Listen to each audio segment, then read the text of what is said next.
영종과 검단 등을 중심으로 오피스텔 이중계약 사기 사건이 발생해 피해자가 속출하고 있다는 소식 여러 차례 보도해 드렸는데요.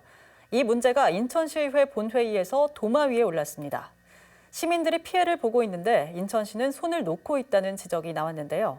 검단 신도시 발파 문제에 대한 대응도 질타를 받았습니다. 이정윤 기자입니다. 영종 국제도시의 한 오피스텔. 이곳에 거주하는 A씨는 임대차 계약이 끝났지만 보증금 3,500만 원을 돌려받지 못했습니다. 해당 날짜에 연락이 안 돼서 확인해보니까 집주인분한테 연락을 취해보니까 집주인분도 이제 월세가 한 달치가 입금이 안 된 상황이라고 하셔서 인터넷 찾아보다가 게시판 통해서 그 피해 사실을 알게 된 거거든요. 문제는 부동산 관리업체 때문입니다. 이 업체는 오피스텔 임대인들과는 운영 위탁 계약을 맺고 이후 임차인과 임대차 계약을 진행했습니다. 그런데 임차인에게는 보증금 3천에서 4천만 원에 월세 20만 원을 계약하고 임대인에게는 보통 보증금 500만 원, 월세 40만 원을 준 겁니다. 보증금과 월세가 다른 이중 계약이 이뤄진 셈입니다.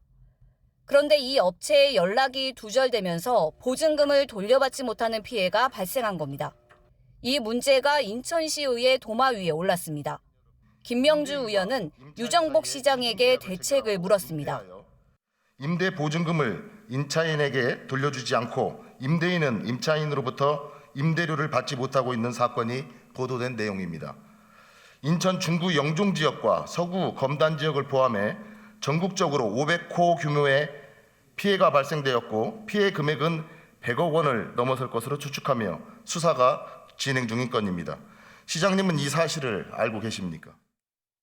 검단의 한 택지개발사업 조성공사의 발파 문제도 도마 위에 올랐습니다. 터파기 과정에서 안전과 절차상 문제가 지적됐고 관계기관이 회의를 열었는데 인천시가 제 역할을 하지 못한다는 지적입니다. 서구 검단 신도시 블루동 지역의 발파 문제도 마찬가지입니다. 이 사안들의 공통점은 시민들은 고통을 받고 엄청난 재산상 피해를 입고 있는데 정작 시민을 지키고 안정된 삶을 보장하는 역할을 해야 하는 우리 시는 별다른 역할을 하지 않고 있다는 것입니다. 김 의원은 인천시에서 주요 현안이 발생하면 특별 대응팀을 구성해 해당 사안이 마무리될 때까지 시민의 편에서 문제가 해결될 수 있도록 해달라고 당부했습니다. BTV 뉴스 이정윤입니다.